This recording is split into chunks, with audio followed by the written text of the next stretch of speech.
গ্রামীণ সম্পদ কর্মীদের জেলা সম্মেলন হল বহরমপুরে। পশ্চিমবঙ্গ রাজ্য সরকারি কর্মচারী ফেডারেশনের অন্তর্গত ভিআরপি শাখার সম্মেলনে যোগ দিলেন রাজ্য কর্মচারী ফেডারেশনের স্টিয়ারিং কমিটির সদস্য বারিন মজুমদার সহ অন্যান্য নেতৃত্বরা।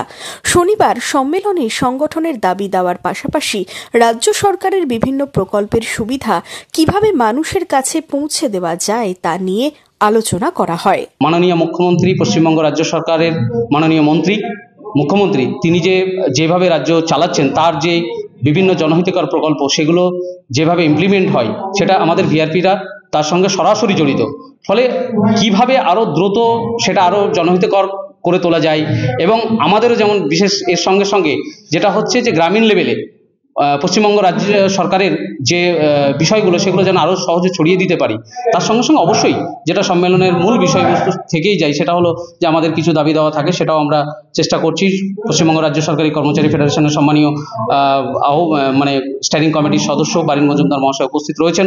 ওনার মাধ্যম দিয়ে আমাদের দাবি দেওয়া তো থাকবেই।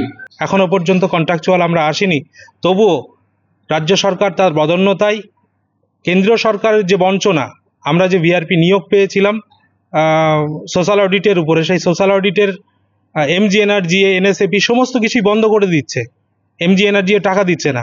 সেই বঞ্চনাকে উপেক্ষা করে রাজ্য সরকার তার নিজস্ব কোষাগার থেকে আমাদের মতো আমাদের মতো কর্মচারীদের রুটি রুজির কথা ভেবে এই ভিভিডিসির কাজটা দিয়েছিলেন, এবং সেই লক্ষ্যে এই মানবিক সরকারকে সামনে রেখে এগিয়ে যেতে, এই সরকারকে বাঁচিয়ে রাখতে নিশ্চিতভাবে আমরা বদ্ধপরিকর।